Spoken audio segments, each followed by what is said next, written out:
Bom dia, pessoal. Bom dia para todo mundo. 7 horas da manhã em ponto. Hoje é dia 14 de outubro de 2025. Nós estamos começando a edição desta terça-feira do seu Desperta ICL.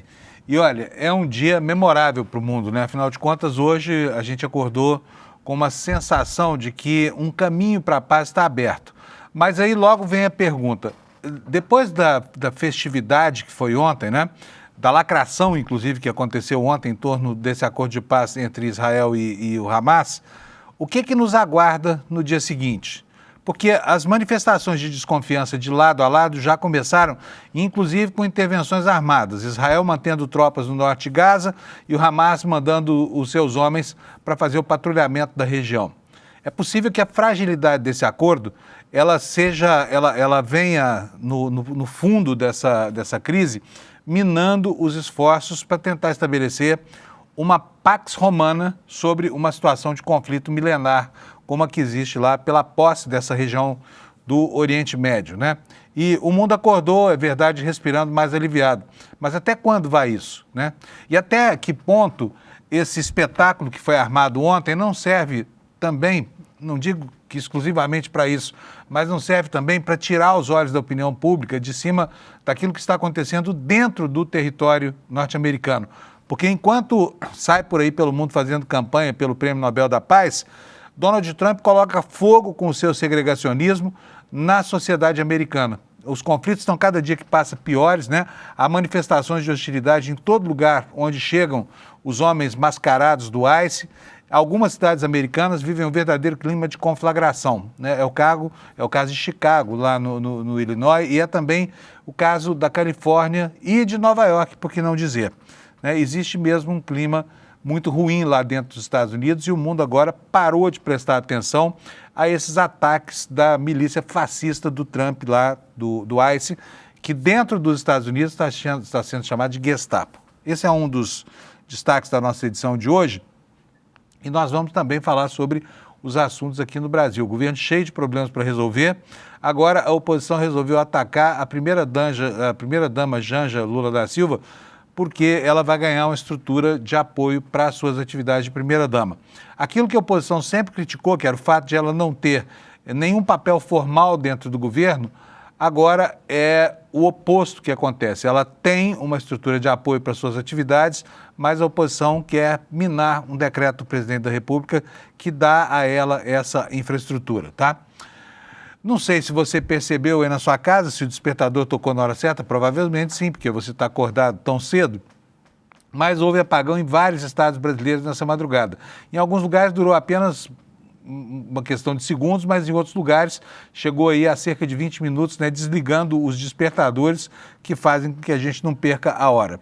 E aqui no Brasil seguem os casos de contaminação por etanol. Ontem esse placar funesto foi atualizado, confirmando que houve 5 mortes e o número de casos de contaminação confirmados já chega a 32 no Brasil, concentrando boa parte deles aqui no estado de São Paulo, a quase totalidade. São esses assuntos do nosso programa de hoje e eu vou começar com a conversa de todo dia aqui sobre futebol com o meu amigo Alex Amorim. Cadê você, Alex? Bom dia. Bom dia, Panunzio. Bom dia, comunidade. Tudo ótimo. E você, Panunzio? Que camiseta é essa, Alex? Essa aqui é do Liverpool, Panunzio. É do Liverpool, beleza. Isso. Achei que fosse da Inter lá de Porto Alegre. Não uso camisa de time brasileiro, apenas time internacional, Panunzio. Mas é muito chique, hein? Tirando a do Palmeiras, né? Tirando a do Palmeiras. Isso mesmo. E aí, Alex, como é que foi o dia de ontem no futebol? Não sei nada, viu? Não vi nada de futebol ontem. Então, Panunzio, como tá essa data FIFA, alguns amistosos e coisa do tipo, eu separei uma história que foi muito emocionante ontem. Eu verifiquei nas redes sociais e tudo. Aqui nessa manchete a gente consegue verificar que é país novato fala português e é o menor a se classificar para a Copa do Mundo. Isso é Cabo Verde, Panunzio. O país que tem 500 mil pessoas conseguiu essa classificação inédita para a Copa do Mundo de 2026. A seleção africana ganhou de Eswatini por 3-0 e conseguiu essa classificação para a Copa do Mundo. Lembrando, Panunzio, que o grupo deles tinha Camarões, Líbia e Angola, seleções que são um pouco mais notórias assim no espaço do futebol, e eles conseguiram se classificar com 23 pontos e garantiu essa classificação, Panunzio. E, Panunzio, tem outra curiosidade, vamos ver se você vai adivinhar qual é a novidade dessa seleção, Panunzio. Essa seleção é a que está no meio dessa quantidade de gente aí nesse estádio? Isso, após a vitória. Eles estão jogando com 150 contra 11, por isso conseguiram a classificação, é isso? Não, então, Panunzio, o país africano tem uma origem também que é ligada ao futebol brasileiro.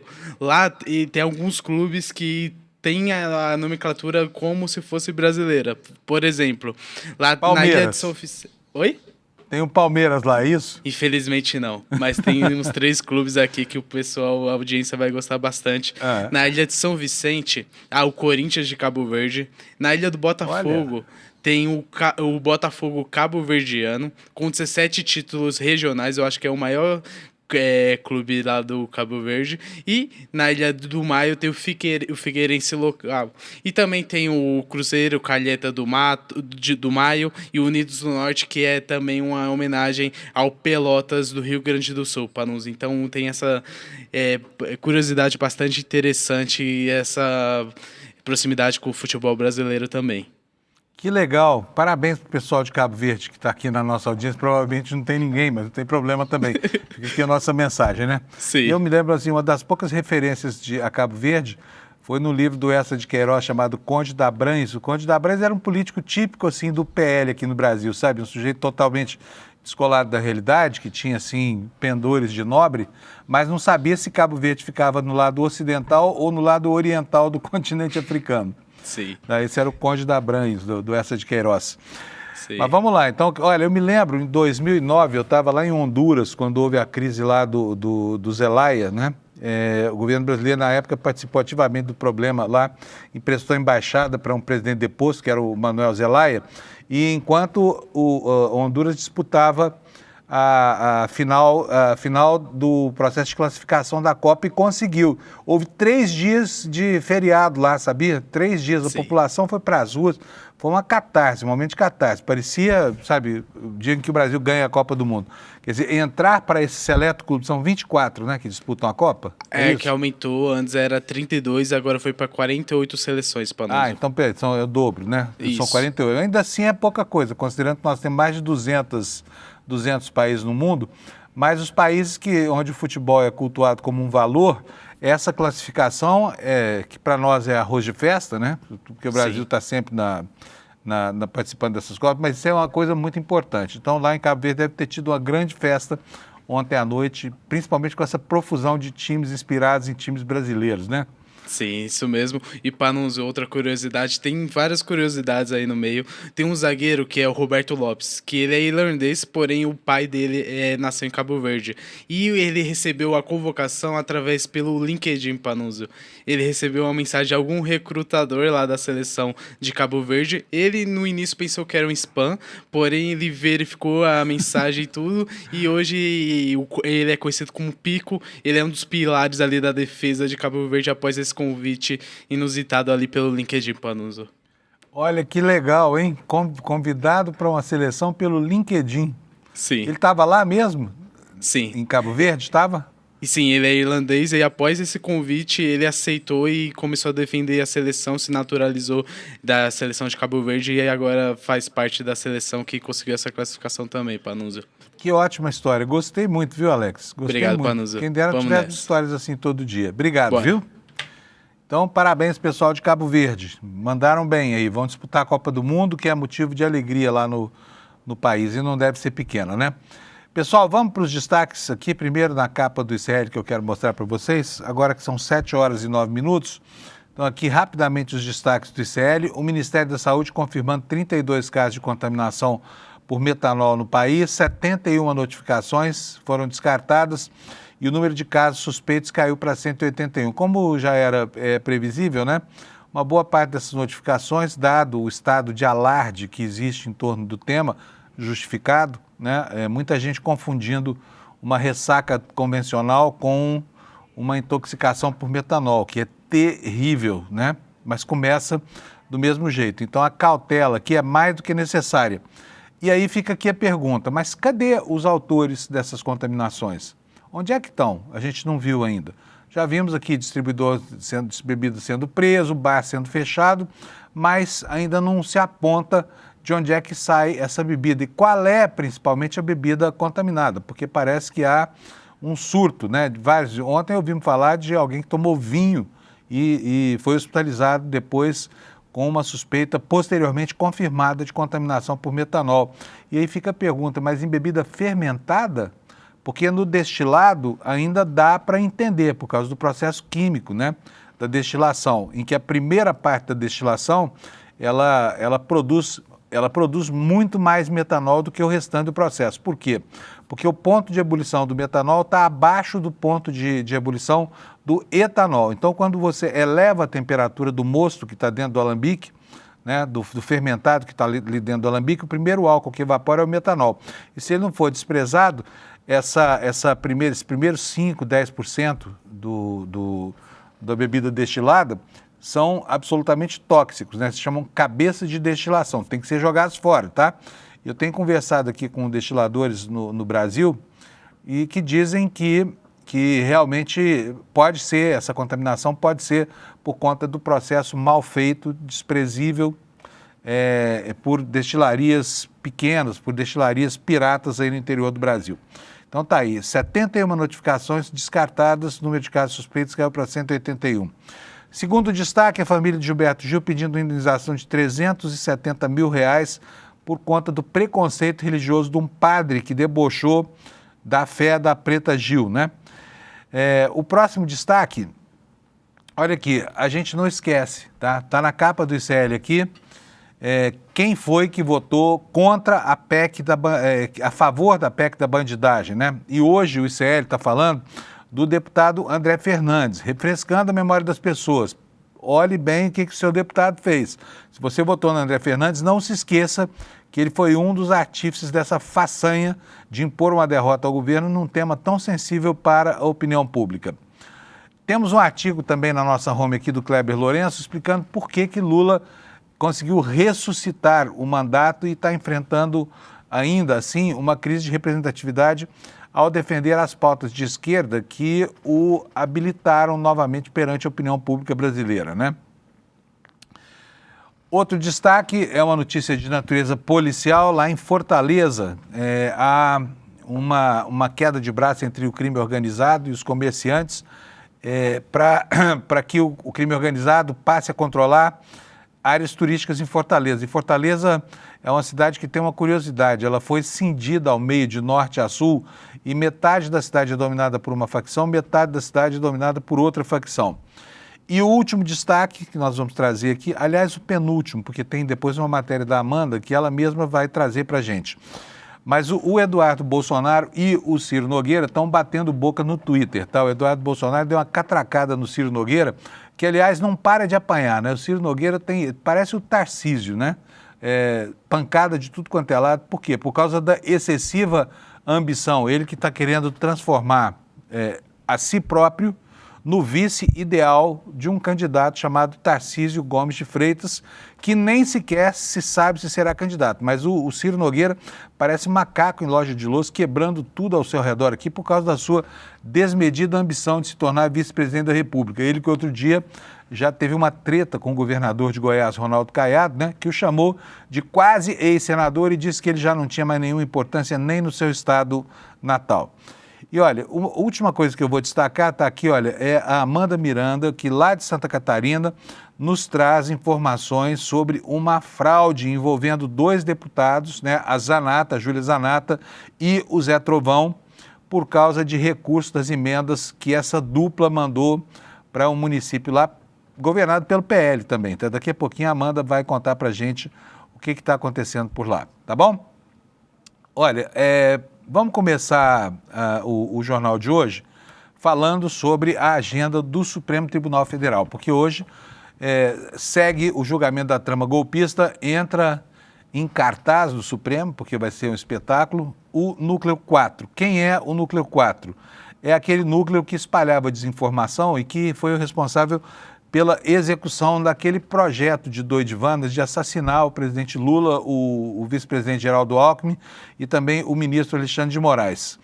Está aqui para vocês na tela, olha, primeira turma do Supremo, numa matéria do G1, primeira turma do Supremo começa a julgar nesta terça o núcleo 4 da tentativa de golpe, né? O núcleo 4 é conhecido por ter espalhado desinformação para abrir caminho para o golpe. O julgamento vai começar daqui a pouquinho, às 9 horas da manhã. E a informação dá conta do seguinte: a primeira turma do Supremo Tribunal Federal vai julgar a partir desta terça denúncia da Procuradoria-Geral da República contra 7 réus por tentativa de golpe lá em 2022. Os ministros nordestinos integrantes do chamado Núcleo 4 da trama golpista devem ser condenados ou absolvidos. O julgamento começa às 9 horas e durante pelo menos 4 dias, que serão os seguintes. E olha, com sessões durante todo o dia, apenas às terças-feiras, porque nos demais dias o Supremo tem sessão plenária à tarde e aí não há julgamento possível, tá? Então vamos lá, 4 dias de julgamento estão previstos, dias 14, 15, 21 e 22 de outubro, para discutir a acusação apresentada pela PGR em fevereiro, na denúncia que começou a tramitar em maio. O Núcleo 4, ele tem esse nome, Núcleo 4, mas ele é o segundo a ser julgado, tá? Foi o Núcleo 1, agora o Núcleo 4. E logo depois, em novembro, dia 11 de novembro, será o Núcleo 2. Mas no julgamento do Núcleo 1, considerado que é o mais importante nessa tentativa de golpe de Estado, a primeira turma condenou Bolsonaro a 27 anos e 3 meses de prisão e condenados todos os outros réus que faziam parte dessa primeira composição a ser julgada, né? E aqui um passo a passo sobre o que vai seguir. O relator, ministro Alexandre de Moraes, apresenta o relatório, depois fala a acusação, né? O procurador Paulo Gonet, depois essas primeiras falas devem tomar toda manhã dessa terça-feira. E aí depois, provavelmente, começam a apresentar os seus argumentos os advogados das pessoas implicadas nesse processo, né? E aí, encerradas as falas, vocês se lembram, começa a apresentação dos votos, etapa que está prevista para a semana que vem. E olha, estão previstos todos esses dias para o julgamento, mas é preciso lembrar que no julgamento do Núcleo 1, o ministro Fux tomou todo um dia inteiro de sessão com a leitura de um voto que levou mais de 13 horas. É improvável que isso se repita. Ainda assim, o cronograma foi cumprido, né? O cronograma de julgamento. Então é de se esperar que dessa vez possa haver aí até uma antecipação de pelo menos um dia na tramitação, tá bom? E quem são esses 7 réus do Núcleo 4 que serão julgados? O ex-major do Exército Ailton Gonçalves Moraes Barros, Ângelo Martins de Nicole, que também é major da Reserva do Exército, Carlos César Moredson Rocha, que é engenheiro e presidente daquele Instituto Vigarista, Instituto Voto Legal, que fez um trabalho para o PL confundindo o jogo, lembra? Que afirmava que as urnas mais antigas deviam ter os votos cancelados. Giancarlo Gomes Rodrigues, subtenente do Exército, Guilherme Marques de Almeida, que é tenente-coronel do Exército, e o Marcelo Araújo Bormevetti, que é agente da Polícia Federal, aquele que é bravo pra caramba, dizia que ia matar gente pra caramba, ex-membro da Agência Brasileira de Inteligência da ABIN, esse que era responsável pelo monitoramento dos alvos de interesse da Operação Punhal Verde e Amarelo. E, por último, o coronel da Reserva, Reginaldo Vieira de Mello. A PGR afirma que entre os integrantes do núcleo houve espalhamento de notícias falsas sobre o processo eleitoral e ataques a instituições e autoridades. Segundo o Ministério Público Federal, todos sabiam do plano maior da organização e da importância que tinham as ações deles para gerar instabilidade social e romper a ordem institucional. E aqui está, nesse contexto, que aparecem a Operação Copa 22 e Punhal Verde e Amarelo, que foram, assim, o ponto culminante do processo de golpe que não saiu, embora essas operações tivessem sido deflagradas, é bom lembrar, tá bom? Então é isso, de olho no Supremo, a partir das 9 horas, a sequência desse julgamento, né? Que vai até a semana que vem. Não sei se você reparou aí na sua casa, se você já estava dormindo durante a madrugada, eu acho que sim, porque você acorda cedo, você é daqueles que Deus ajuda, porque cedo madrugam, mas houve um apagão em vários estados brasileiros, muita gente reclamando que perdeu a hora porque o despertador não tocou, desarmou as Alexas, enfim. Olha aqui, a matéria está aí na nossa capa, a matéria do jornal O Globo, Rio, São Paulo e ao menos outros 5 estados sofrem apagão durante a madrugada. Isso aqui é meu pânico, porque eu acordo às 4 da manhã para vir trabalhar. Dependo umbilicalmente do meu despertador, né? Então são 2 lá em casa. Um é o celular, que tem a bateria dele, não depende tanto assim da força da tomada. Mas a minha Alexa, por exemplo, só toca se tiver energia elétrica. E eu pelo de medo de perder a hora de chegar aqui. Já pensou? Deixar vocês aqui me esperando? Que vergonha que seria isso. Nunca aconteceu, espero que não aconteça. Mas nesta madrugada, muita gente certamente passou por isso por causa do apagão que acometeu 5 estados aí. Diz o jornal O Globo o seguinte: possível interferência no sistema interligado nacional provocou interrupções de até 1 hora nas regiões do Rio, São Paulo, Amazonas e outros estados. O organizador nacional do sistema elétrico ainda não se manifestou sobre o que aconteceu. E o jornal conta pra gente como é que foi percebido esse apagão. Aliás, eu vou pedir aqui, falando em apagão, Alex, por favor, pede para alguém trazer água aqui para mim, porque acabou minha água aqui, eu dependo da água aqui para conseguir levar o jornal até o fim. Vamos lá. Uma possível interferência no sistema interligado nacional causou interrupção no fornecimento de energia elétrica em diferentes estados do Brasil na madrugada desta terça-feira. Moradores de São Paulo, Rio, Pernambuco, Bahia, Amazonas, Minas Gerais e Santa Catarina, portanto, de norte a sul e de leste a oeste do Brasil, né? Relataram apagões que duraram entre 30 minutos e 1 hora, de acordo com informações das concessionárias locais e relatos nas redes sociais. No Rio, a Light comunicou à TV Globo que cerca de 450 mil clientes foram afetados por essa falha. Segundo a empresa, a interrupção ocorreu devido a um problema no sistema integrado, que acionou o Esquema Regional de Alívio de Carga, mecanismo automático para evitar sobrecarga no sistema.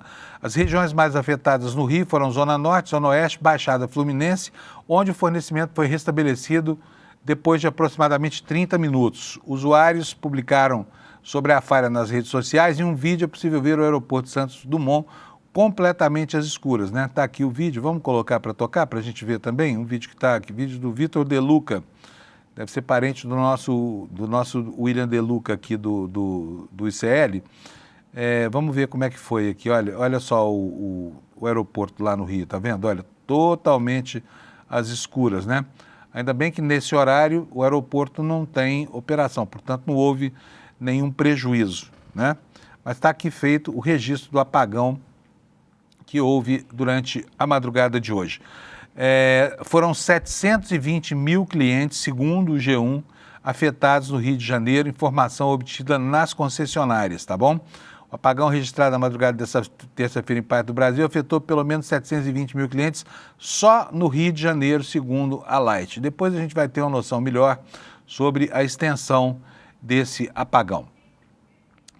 Gente, vamos falar sobre o que aconteceu ontem lá no Oriente Médio, né? Ontem foi um dia muito importante para a humanidade e não se deve desprezar a importância do que aconteceu. É inacreditável, mas o Big Stick do Trump conseguiu, sim, um feito histórico que foi, pelo menos, se não o cessar das hostilidades, ao menos uma trégua, que é com que se assegura, que se assemelha esse plano de paz para o Hamas. E aí vem a pergunta, e o dia seguinte, né? E o que está acontecendo no mundo além disso? Por quê? Ontem houve ovações, o Trump foi muito aplaudido, e de fato é um feito histórico isso que foi conseguido, mas foi conseguido à custa de muita tristeza e muita morte, né? Quase 70 mil mortes do lado dos palestinos, e, enfim, 1.250 mortos do lado do Estado de Israel, uma tristeza absoluta. E será que esse cessar-fogo, será que esse armistício que prepara a discussão da próxima fase dessa relação intrincadíssima, né, entre palestinos e israelenses, será que isso tudo tem firmeza, tem consistência e merece o crédito da opinião pública por se tratar de uma coisa que, além de simbolicamente importante, pode ser efetivamente importante para contribuir com a pacificação do planeta? Todos os especialistas no mundo estão céticos em relação à continuidade disso. Por quê? Porque o acordo contempla uma solução cosmética, mas não vai ao fundo do problema, que é o estabelecimento do regime de 2 estados. Ele, por enquanto, adia essa decisão sobre a formação do Estado da Palestina para um futuro incerto e que depende de muitas condicionantes que ainda sequer estão no tabuleiro, tá? E aí nós temos aqui análises como essa que você vai ver aqui, eu peguei a do Estado de São Paulo, depois nós vamos ver outras de jornais estrangeiros, tá? Mas o que está dizendo aqui o jornal? E eu selecionei essa matéria porque ela está em absoluta sintonia com aquilo que a gente vê no mundo inteiro hoje, tá? Trump canta vitória, mas no dia seguinte ao cessar-fogo permanece obscuro lá em Gaza. Com exceção de breves referências, o presidente americano não falou sobre o que seria necessário para reconstruir Gaza ou o futuro do povo palestino, né? De que forma aqueles destroços em que Israel transformou aquele enclave palestino, de que forma isso vai ser reconstruído? Porque é uma terra completamente arrasada por essa guerra insana. E eu preciso lembrar aqui que as guerras normalmente dão muito lucro nesse momento da reconstrução, porque a parte vencedora impõe ao vencido uma série de condições para que o dinheiro que financia a reconstrução chegue efetivamente, entendeu? E depois, de que maneira esse país fica vinculado a quem financia o projeto de reconstrução. Na Segunda Guerra Mundial, isso foi absolutamente prolífico, porque os Estados Unidos consolidaram a sua posição de hegemonia econômica do mundo, né, levando produtos da indústria americana para a Europa arrasada. Esses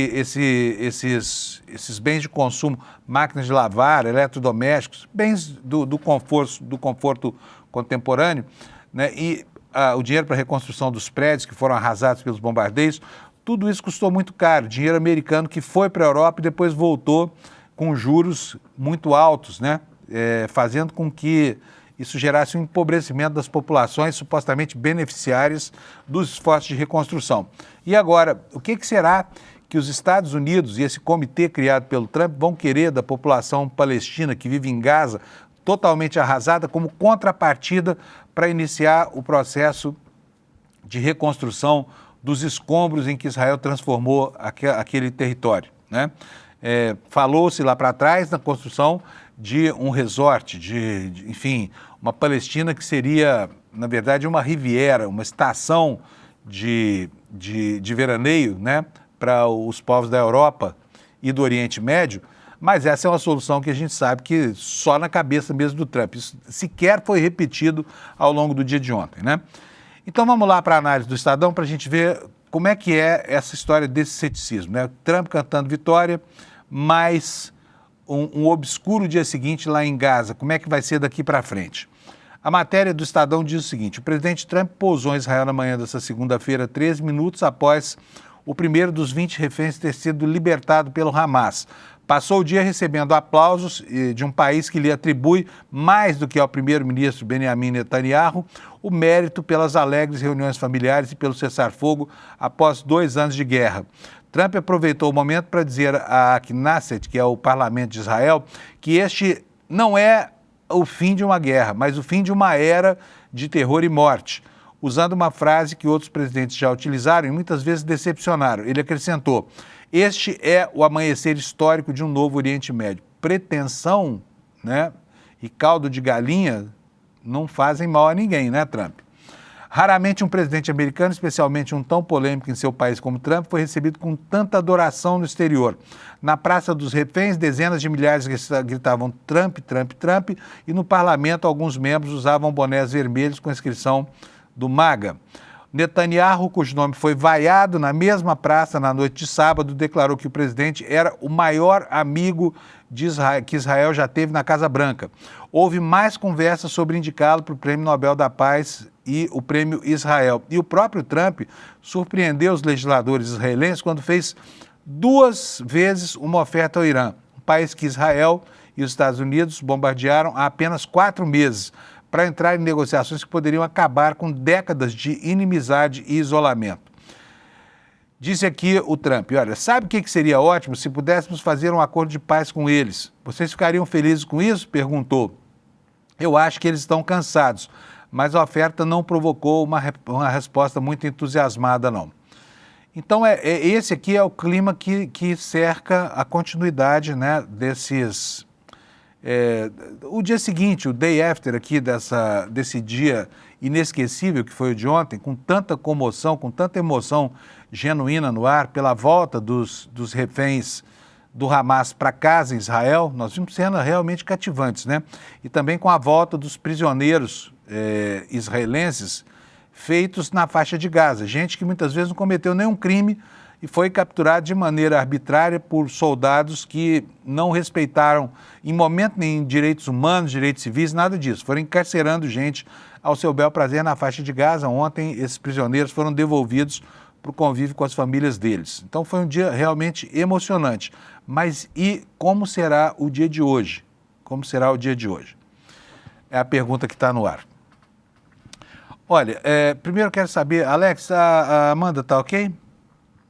Tá, então a Amanda está ok. Então vamos falar sobre essa história que está acontecendo lá em Santa Catarina. Gente, uma treta lá em Santa Catarina envolvendo emendas PIX mandadas por 2 deputados federais, Júlia Zanatta e Zé Trovão, para uma prefeitura do interior de Santa Catarina, igualmente governada pelo PL. Amanda, bom dia. Bom dia para você, tudo bem? Bom dia, querido. Bom dia, comunidade CL que desperta cedinho aqui com a gente. Que bom ter você aqui de manhã bem cedinho, assim. Ela acorda cedo e está sempre disponível aqui para a gente. E é muito bom quando ela participa.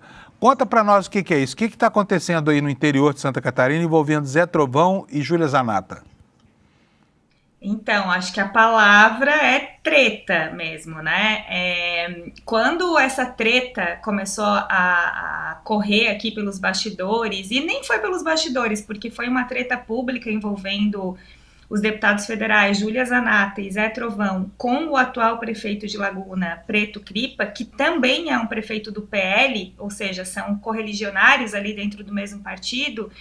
A gente ainda não tinha essa história das emendas que eu comecei a trazer nas últimas semanas por conta desse espaço agora na mídia nacional no ICL. Então, o ICL está fazendo um serviço para as comunidades também de Santa Catarina, dessas cidades pequenas, que não tinham o menor controle social sobre os repasses feitos por esses deputados às suas prefeituras. São repasses, Panuzzi, que estão sendo alvos aí de investigações dos órgãos de controle, porque a empresa que está fazendo serviços de pavimentação, ela está superfaturando alguns valores, é uma suspeita, né? Obviamente a empresa nega, ela diz que está fazendo tudo dentro da lei, e está aí descumprindo alguns termos do contrato e termos legais também para fazer esse tipo de trabalho de pavimentação e obras de infraestrutura no estado, inclusive as normas que devem reger todas as obras públicas com repasses financeiros da União.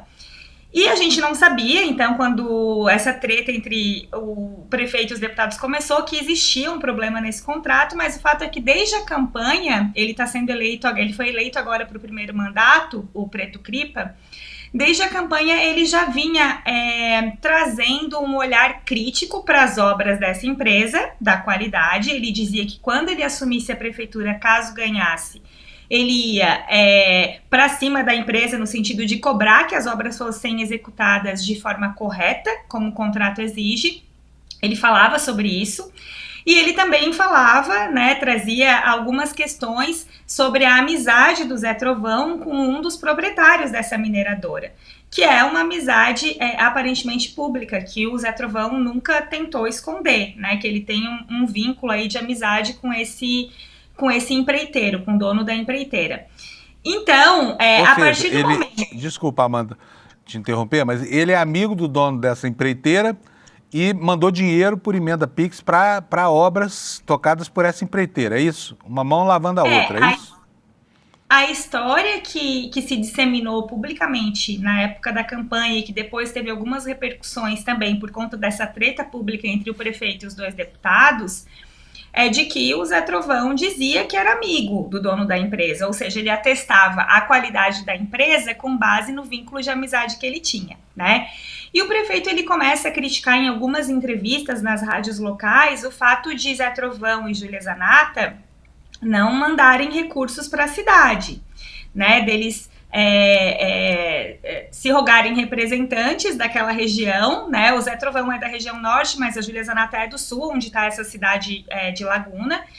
E, na verdade, na prática, eles não tinham nenhum encaminhamento mais efetivo para o bem-estar ali da comunidade. E essas críticas, elas atingiram a deputada e o deputado, que começaram a provocar o prefeito e a expor o prefeito, porque o prefeito, ele nomeou algumas pessoas técnicas para o seu corpo de funcionários comissionados, que são pessoas reconhecidamente do campo progressista. Então, eles começaram a atacar o prefeito, em tese, porque o prefeito nomeou profissionais ali, que são profissionais reconhecidos pelo seu trabalho técnico, mas que não são da direita, que não são extremistas. E a treta começou por isso. Mas o que a gente sabe hoje, por conta da abertura aí desse orçamento secreto, que eu comecei a trazer nesses textos publicados recentemente pelo ICL, é que existe um plano de fundo muito maior, né? Que existem suspeitas de corrupção, suspeitas de fraude, então não é uma mera desavença ali de não querer que funcionário X ou Y seja nomeado. É realmente querer resguardar uma parte do cofre e talvez querer ter um prefeito omisso, que não tenha um olhar mais atento para os contratos públicos, como esse prefeito do PL tem demonstrado, né, se preocupar um pouco mais com a execução dessas obras do que o prefeito anterior, que era do PSL, depois foi para o MDB, que é uma história também meio estranha. Coisas que acontecem aqui no interior de Santa Catarina e eu acho que do Brasil também. Bom, então, gente, olha, só para mostrar para vocês, esse trabalho que a Amanda está fazendo é um trabalho muito importante, porque ele coloca publicamente as distorções nesse sistema de distribuição de dinheiro, que é uma apropriação de dinheiro do orçamento para repassar para um grupo de amigos. É exatamente disso que trata, né, Amanda? E isso acontece não é só lá em Laguna, Santa Catarina, não, cidade governada pelo PL, com dinheiro trazido por deputados do PL. Isso acontece no Brasil inteiro, né, Amanda? Onde, como dizia o ministro Euri Zavascki, toda vez que a gente pegar um convênio como esse e puxar, o ministro Euri Zavascki falava, você encontra uma pena e puxa, sai uma galinha, né? É o típico caso do mau uso de dinheiro público, né? Exatamente, e eu vi que tem uma chamada, eu ainda não entrei na matéria, mas como é do nosso amigo Lula Costa Pinto, eu tenho certeza que é uma bela reflexão, ele está falando sobre isso também, sobre como essas emendas PIX, elas agravam o acirramento da nossa democracia, porque esses parlamentares bolsonaristas, eles são de oposição, eles não estão executando o orçamento público, mas ao mesmo tempo, a partir do momento que eles têm acesso a essas emendas, eles se empoderam nas comunidades, eles praticamente fazem conluios mesmo com prefeituras municipais, com outros órgãos que podem receber essas emendas, como por exemplo, é o caso de organizações sociais que dirigem hospitais, que dirigem unidades de saúde. Então, tem muita coisa grave para a gente tentar decifrar aí no que eu estou chamando de caixa preta das emendas, que graças ao ministro Flávio Dino, hoje a gente tem um pouco mais de transparência, mas ainda tem muita coisa nebulosa também. Muito bom, Amanda. Olha, super obrigado mais uma vez por você acordar tão cedo aqui para atender a gente, tá? Sou muito grato a você. E eu tenho certeza que nossa audiência também. Um beijo para você, bom dia para nós. Beijão, tchau, tchau. Tchau, tchau. Amanda super atenta lá de Santa Catarina, desvendando, né, os caminhos percorridos pelo dinheiro.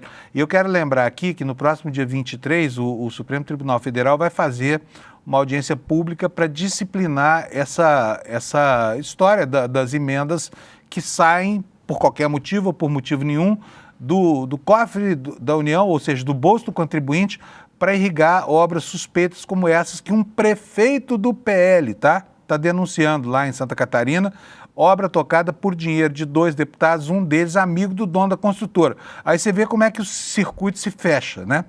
Como é que o circuito se fecha. E sobre a coluna do Lula que a Amanda se referiu aqui no site do ICL, é isso aqui, vou ler um trechinho para você e depois você lê o restante se quiser complementar a sua informação. O que o Lula está dizendo? Que as emendas PIX estão pondo em xeque a democracia representativa brasileira. Por quê? Porque o Estado, pelo Poder Executivo, perdeu o controle do orçamento. Vamos ver o que o Lula está escrevendo aqui? Em 2020, primeiro ano em que foram utilizadas, depois de terem sido criadas por emenda constitucional promulgada em 2019, as tais emendas PIX responderam por 830 milhões de reais dos gastos da União. No ano passado, a soma chegou a 7 bilhões 980 milhões de reais, ou seja, quase 10 vezes mais. E agora, em 2025, vão ultrapassar 8 bilhões e meio de reais. Emendas são ordens de gastos inscritas no Orçamento Geral da União por deputados ou senadores individualmente. Elas têm caráter impositivo, ou seja, o governo precisa pagar, não tem como não pagar, né? E que são irrastreáveis pelos órgãos de fiscalização como o TCU e a CGU. Ao criá-las, os congressistas determinaram que elas podem ser enviadas direto para o caixa dos estados ou dos municípios, sem necessidade de projeto específico nem de dotação clara. Cada um dos parlamentares com mandato pôde inscrever 25 milhões, cada deputado, cada senador, tá? Do orçamento de 2026 para despesas individuais. No total, 14 bilhões 850 milhões de reais só para isso. Como se vê, há uma margem imensa, diz aqui o Lula, para despesas crescerem na exata proporção em que também crescem os desvios e o sumiço dos recursos dessas emendas. É exatamente esse caso que a Amanda está perseguindo lá em Santa Catarina, tá? É exatamente esse caso, né? Deputado que é amigo do dono da empreiteira, que faz obra do município que é de um correligionário e muitas vezes a relação é tão espúria que o próprio prefeito entra em atrito com o deputado por achar que está demais o trânsito de dinheiro para cá, dinheiro para lá, obra para cá, obra para lá, tá bom? É isso aí.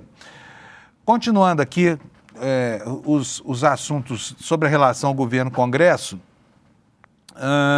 olha, o Centrão começa a pagar a conta salgada da sua indisciplina, porque o Centrão tem vários partidos que fazem parte da base do governo e ainda assim sabota de maneira aberta o governo Lula, né? E agora começam as demissões estão começando a acontecer.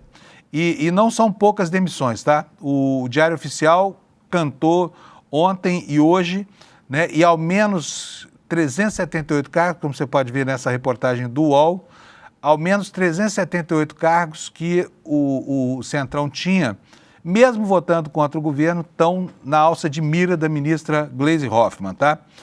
O que nos diz a matéria do UOL? Cerca de 380 afiliados a partidos do Centrão, com ministérios da Esplanada, atuavam no governo Lula antes da série de exonerações publicadas já desde sexta-feira, dia 10, no Diário Oficial da União.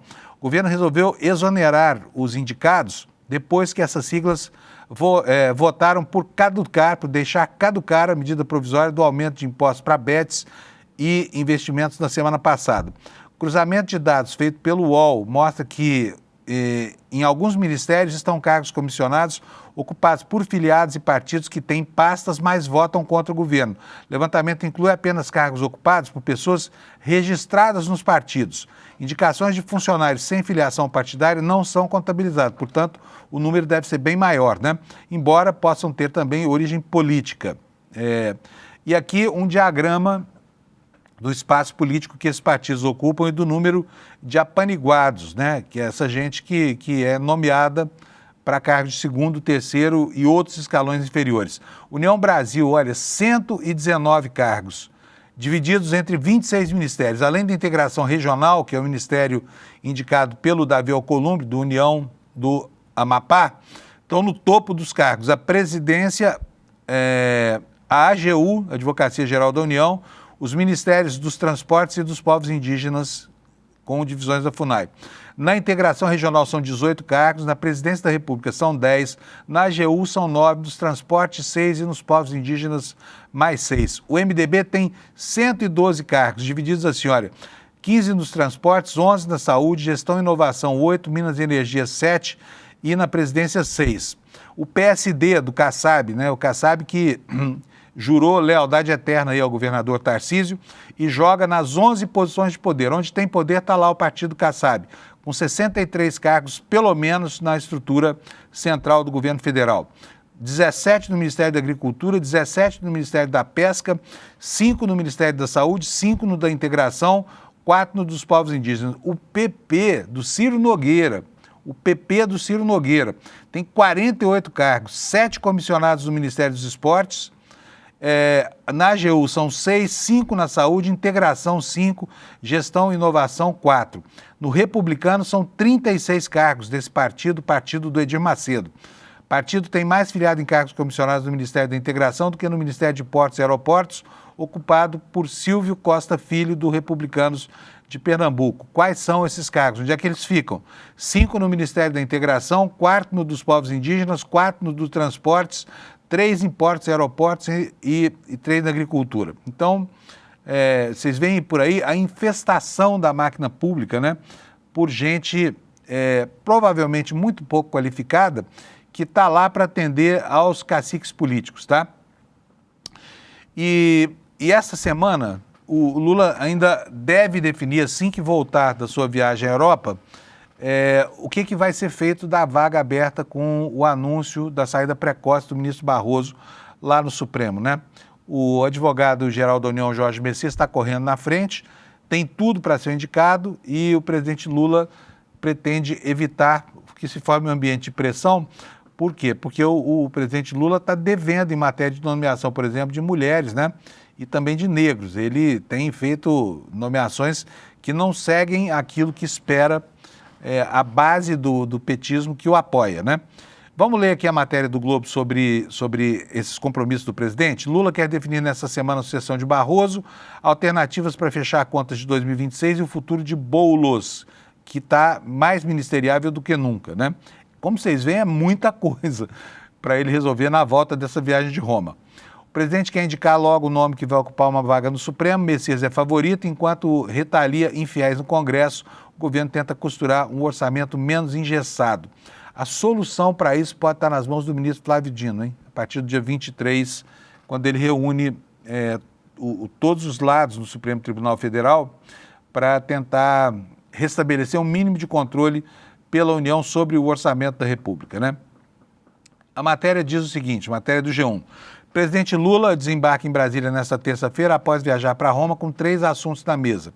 O nome que vai enviar como substituto do ministro Luiz Roberto Barroso, alternativas para substituir o dinheiro que foi perdido com a caducidade da medida provisória 1303 e o futuro do deputado Guilherme Boulos, do PSOL, que vem sendo cotado para assumir o ministério no Palácio do Planalto. Deve se reunir com ministros e líderes durante a semana para definir essas 3 pautas. Nesta segunda-feira, 13, o presidente concedeu uma entrevista em Roma, onde participou da Semana Mundial da Alimentação, liderada por um organismo multilateral da ONU, e também se encontrou pela primeira vez com o Papa Leão, como você está vendo aí nessas fotos do Stuckert que estão no site do G1.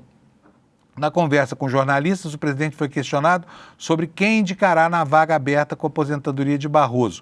Lula disse que vai conversar com muita gente, como é do seu feitio, antes de fazer o anúncio, e definiu o seguinte: eu quero uma pessoa, não sei se homem ou se mulher, não sei se preto ou branco, eu quero uma pessoa que seja, antes de tudo, uma pessoa gabaritada para ser ministro da Suprema Corte. Eu não quero um amigo, eu quero um ministro da Suprema Corte que terá como função específica cumprir a Constituição brasileira. É isso que eu quero, declarou o presidente da República. Há uma semana ele afirmou publicamente que iria se reunir com o governo para discutir como é que vai recompor a redução de 20 bilhões de reais imposta, né, pela perda da medida provisória 1303. O governo contava com o aumento da arrecadação por meio dessa medida provisória para obter um superávit de 34 bilhões, só que a Câmara dos Deputados colocou água na fervura. Em entrevista na quarta-feira à Rádio Piatã FM da Bahia, o presidente lamentou a decisão do governo Lula e afirmou que vai discutir alternativas como, por exemplo, proposta para aumentar a tributação das fintechs, das empresas que usam tecnologia para oferecer serviços financeiros. E é um absurdo mesmo, né? Que as fintechs, que hoje são bancos completos, né? A gente vê, por exemplo, o Nubank é maior do que muito banco comercial, é uma fintech, paga só 12% de imposto de renda, poderia estar pagando 18% aí para ajudar a financiar, né, a concessão que o governo acabou de fazer para quem ganha até R$5.000, que vai parar de pagar imposto de renda. Sobre o perfil que o presidente pretende indicar para substituir Barroso, né, começam as pressões já. A Folha de São Paulo, por exemplo, está lembrando que ele só escolheu uma única mulher em 10 indicações, que foi a presidente do Superior Tribunal Militar, né? As entidades, segundo a Folha, cobram a indicação de uma ministra, sobretudo negra, e apenas 3 mulheres ocuparam uma vaga na Corte, no Supremo Tribunal Federal, ao longo de toda a história da República Brasileira, hein? A reportagem da Folha diz o seguinte: o anúncio de aposentadoria antecipada de Luiz Roberto Barroso renovou a pressão de entidades pela nomeação de uma mulher ao Supremo, além da cobrança para que o presidente Lula considere a diversidade racial na escolha do sucessor do ministro. Órgão de cúpula do Judiciário brasileiro, o tribunal conta atualmente com apenas uma ministra na composição, a ministra Carmen Lúcia. Só outras 2 mulheres integraram a corte nesses 134 anos de história. Rosa Weber e Ellen Grace, que foi a pioneira. As 3 são brancas, né? Lula já teve a oportunidade de nomear 10 ministros ao longo de 3 mandatos. Entre eles, nomeou apenas uma mulher, Carmen Lúcia. Ele agora fará sua 11ª indicação e a expectativa é de que seja de novo um homem. Como mostrou a Folha, os principais cotados para a vaga de Barroso são o ministro do TCU, Bruno Dantas, que corre por fora, o advogado-geral da União, Jorge Messias, que é o favorito, e o senador Rodrigo Pacheco, do PSD, que entra com a bênção de Davi Alcolumbre, né? E precisa ver exatamente como é que serão essas conversas, porque elas podem ser definidoras dessa vaga aqui. Abre aspas aqui, Luciana Zaflon, diretora executiva da plataforma Justa, diz o seguinte: temos a notícia de saída de um ministro do Supremo. É absolutamente naturalizado que, na sequência, apareçam listas compostas exclusivamente por homens. É fundamental parar de naturalizar. Ao lado das entidades Temes e Fórum Justiça, a Justa, essa entidade, assina uma nota na qual defende a indicação de uma mulher para o Supremo e apresenta uma lista com vários nomes. Essa lista está aqui, olha. Edilene Lobo, Mônica de Mello, Sheila de Carvalho, Vera Lúcia Araújo, Daniela Teixeira, Dora Cavalcante e Maria Elizabeth Rocha. São apenas alguns dos nomes, mas aqui tem Carol Pronder, tem uma série de outros nomes aí, de mulheres muito bem qualificadas que poderiam estar sendo cogitadas, mas parece, ao que tudo indica, que não será desta vez ainda que Lula vai contemplar, né, as ambições muito justas das mulheres, que estão sim subrepresentadas nas nomeações que ele tem feito. Olha, quero falar um pouquinho com vocês sobre o assunto, não está em nenhuma das manchetes aqui não, mas eu preciso lembrar sobre um projeto que está em discussão agora, que está em processo de audiência pública, recebendo propostas, que é a história da carteira de motorista inventada pelo ministro dos Transportes, a carteira de motorista sem autoescola. E eu queria deixar aqui uma provocação para vocês. Por quê? A ideia do governo, e eu acho essa ideia uma ideia extremamente infeliz, é a de baratear a obtenção da Carteira Nacional de Habilitação. Baratear a Carteira Nacional de Habilitação não é uma ideia ruim, é uma ideia bastante democrática, inclusive. Mas pela via da extinção dos cursos de motorista, é algo que eu fico aqui pensando se tem uma justificativa fática a sustentar. Por quê? O Brasil, gente, é o 3º país em dados absolutos de mortes no trânsito. São quase 40 mil pessoas, são cerca de 35 mil pessoas por ano, uma verdadeira epidemia de mortes no trânsito. Nós estamos falando de mortes primárias, sem falar de mortes secundárias, que vão acontecer depois ao longo do tempo, tá? Então nós somos o 3º pior país em número absoluto de acidentes e de mortes por ano e o 7º em mortes por 100 mil habitantes. Sabe quanta gente morre a cada 10 anos? Morre o equivalente a uma cidade de Itapevi, aqui na Grande São Paulo. É muita gente perdendo a vida por conta, principalmente, da imperícia, da imprudência e da formação deficiente dos motoristas brasileiros. Eu vou dizer uma coisa para vocês, eu sou piloto de avião, fiz o meu curso, tirei o brevet há muitos anos, e o curso é muito rigoroso. E é caro pra caramba, porque você precisa voar pelo menos 45 horas para se tornar piloto. Normalmente, quem faz o curso numa terminal, numa cidade grande como São Paulo, usa muito mais horas do que isso, 60 horas. Nem sei quanto custa a hora hoje, mas deve custar R$ 1.500 a hora. Então, é muito caro. Agora, o fato de ser caro o treinamento de um piloto não justifica o fato de parar de exigir o curso de formação técnica, de formação prática dos pilotos, porque vai ser um desastre, né? Atacar o problema da má qualidade, da violência do trânsito brasileiro, abolindo-se a instância de formação dos motoristas, que por si só já é bastante deficiente, não vai resolver o problema e muito menos vai transformar o trânsito do Brasil em algo palatável, pelo menos, né? Em alguns lugares do país, por exemplo, Teresina, capital do Piauí. Teresina é uma cidade desprovida de sistema de transportes públicos, né? O que faz com que a população de lá tenha se virado com os meios de que dispõe para se deslocar de casa para o trabalho, do trabalho para casa. E o meio escolhido é a motocicleta de baixa cilindragem.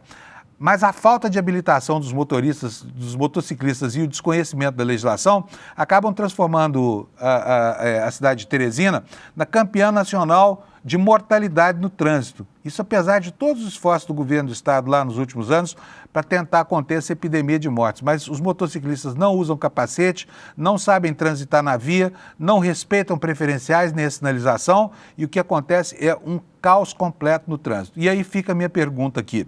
Será que a ideia de abolir a autoescola, ao invés de melhorar a formação dos motoristas, de alguma forma pode contribuir para dar mais segurança às pessoas que trafegam pela rua e não apenas dos motoristas? Eu estou falando aqui dos pedestres e dos motoristas de outros veículos sujeitos, né, ao abalroamento e aos acidentes provocados por gente muito mal qualificada.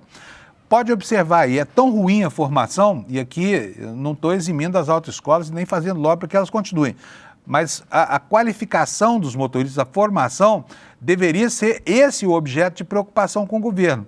Porque nós não estamos tratando aqui de um assunto afeto só à economia popular. Nós estamos falando de algo que custa muitas vidas, como eu repito, 35 mil pessoas por ano. Uma cidade de Itapevi, aqui na Grande São Paulo, desaparece a cada 10 anos por conta de acidentes do trânsito, que é um dos mais violentos do mundo, tá bom? E o assunto está em consulta pública agora. Se você puder dar a sua opinião, no Ministério dos Transportes, eu acho, francamente, uma ideia de jerico, essa aí, tá bom? Bom, vamos dar sequência aqui ao noticiário. Eu já estou quase no fim aqui. Bolsonaro, os advogados dele tentaram fazer com que as cautelares aplicadas a ele por coação no curso de processo fossem retiradas, o que poderia fazer com que ele, nessa fase intermediária, até a publicação do acórdão e até que ele tenha direito a algum tipo de recurso, por exemplo, embargo de declaração, os advogados queriam que ele fosse liberado de usar a tornozeleira, uma vez que o processo já acabou e ele agora não é capaz de interferir em mais nada, né? E temos hoje aqui no UOL uma informação sobre isso. Advogados divergem sobre decisão de Moraes que mantém Bolsonaro preso. O ministro do Supremo, Alexandre de Moraes, negou o pedido da defesa de Jair Bolsonaro para revogar a prisão domiciliar do ex-presidente. Advogados e juristas consultados pelo UOL divergiram sobre a legalidade dessa decisão. Como Bolsonaro responde por diferentes processos no Supremo, o entendimento não é consensual. Especialistas indicam que Moraes pode manter a prisão domiciliar, já que apresentou argumentos pela manutenção das medidas cautelares. Quem diverge aponta que, com a ausência do ex-presidente na denúncia apresentada pela PGR, essa denúncia diz respeito ao processo por coação no curso de processo, né, que implica Bolsonaro e o filho dele, Eduardo Bolsonaro, e o pastor Silas Malafaia, mas não implicou diretamente Bolsonaro. Bolsonaro ao menos não foi denunciado. Então ele não faz parte do escopo desse processo, não está no polo chamado polo passivo do processo. E os advogados dizem que por isso não há razão para mantê-lo encarcerado na sua casa, né? Prossegue aqui a matéria do UOL. A defesa se apoiou na ausência de Bolsonaro na denúncia de obstrução à justiça.